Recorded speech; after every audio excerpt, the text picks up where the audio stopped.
If I can help one person give up smoking or cut down, I'm not helping that one person, I'm helping the whole family.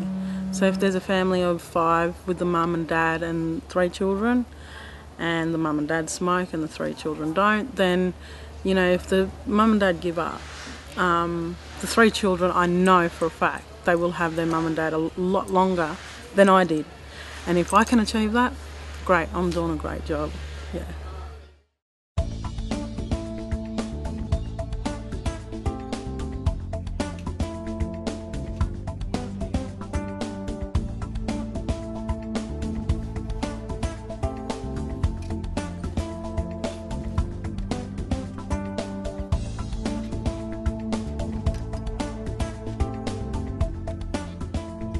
So we're at the Albury Wodonga Aboriginal Medical Service this morning. We are running a passport to better health. So it's a 10-step chronic disease program for the Aboriginal community. And it's, as you can see, set out in a relaxed, non-clinical environment, so people have an opportunity just to sit down and chat to some people. Not only us, but the Aboriginal Medical Service staff as well. So it's about promoting this service today. We currently run what's called a Pit Stop program and a Spring Fillies program, which Pit Stop is the men's health program and it's for men, and the Spring Fillies Day is for the women. So we do separate health checks and health events for men and women across the community, but the Passport to Better Health program is about combining those two and giving a broader aspect to chronic disease across the community, so I think that's a good thing. Well, it was actually adopted from the New South Wales Health One Deadly Step program. That was run in Griffith a few years ago, and we thought, well, what a fantastic program. We've just adapted it to community needs and taken a few things out and put a few things in that are more suitable to the Healthier Lifestyle Regional Tobacco Coordinator program. And we've just run with it. It's run really, really well. So we have run it so far in Griffith, Lake Kajeligo, Murrumbidgee, Leeton, Narrandera, Hay and Deniliquin. So this is our first time here, and we hope to go to every community at least once a year.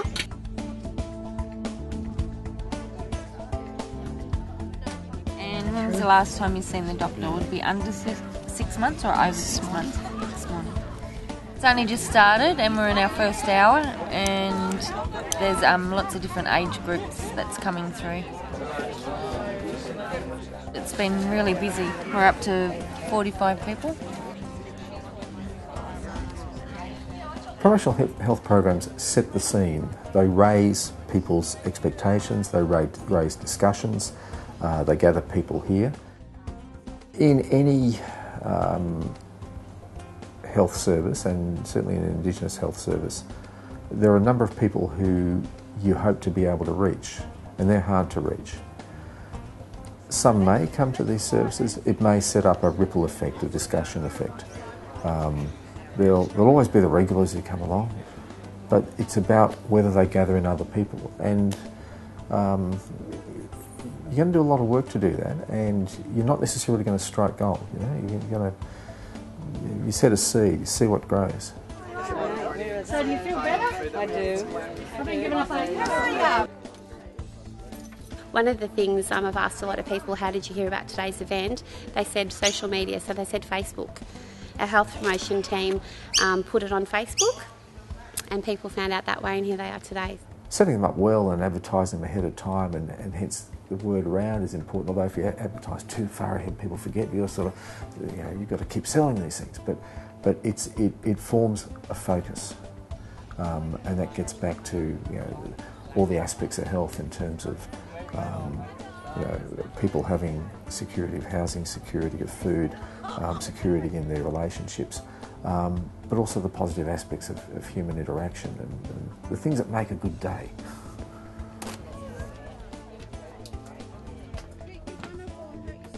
Aboriginal men sometimes tends to avoid the health professionals, and they maybe have too much trust on nature, and that's good, one way, and trying to relate with nature, but sometimes you got to do your annual medical checkup, immunization, dental checkup.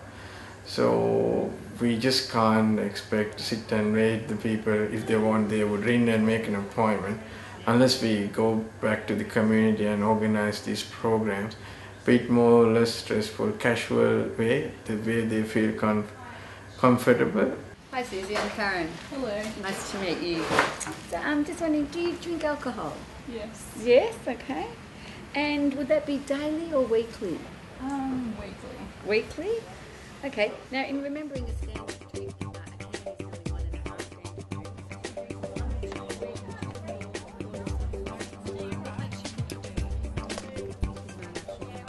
The benefits absolutely are better health, but it's the connectivity with the community, and it means for some we're getting a free feed, we're getting a shirt, but I'm also getting my health checked up on.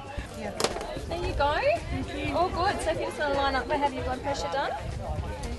So days like this are awesome, the weather's great, it brings the community together and refocuses on Aboriginal people, Aboriginal health, and the benefits and struggles that we have as a community. But if we deal with it as a community and a sense of unity, then often if that's created, then people talk and are more willing to look for better health outcomes, I think, rather than wait till you get sick and then go and see the doctor. So I think today is already a success. So the thing for us to remember is that Aboriginal people die, 10, 15, 17 years, depends on the literature read at the time, earlier than non-Indigenous.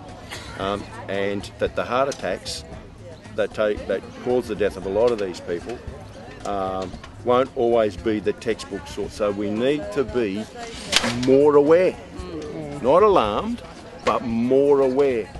I would love to be able to go to work and have nobody call for an ambulance at all. Money for nothing, you'd nearly call that, wouldn't you? Okay. But the better thing at the moment is for people, if you're just remotely concerned that it might be a heart attack, no matter how much it doesn't fit the textbook descriptions of a heart attack, there's no harm in dialing 000. We can come out and... It's been really good today because we've all want to achieve the same thing, and our team, Riverina Health Promotion Team, we've got this idea, and we've run it in different communities, and therefore let's venture out to branch it out to other communities that have heard about it. So hopefully today that the Albury team can have a look at it to see how easy it is run, how effective it does work for the community. A lot of older adults come through, like the older elders. Like I've seen a few elders come through. Yeah, so I think that's a good for the elders to come through it. Have you had a lovely day? Because you don't really see a lot of elders, so to get a few to come through the passport, yeah, I think it's good.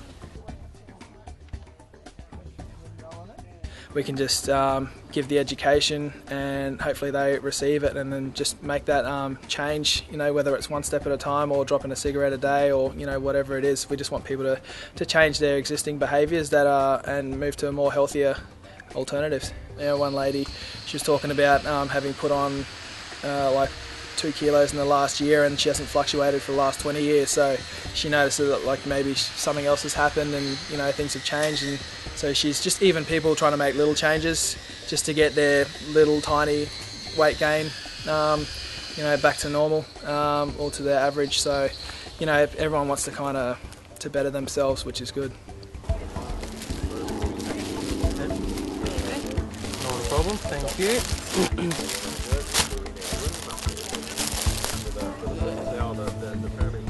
No, stretching materials. Yeah. That's right. Yep. There you go, mate.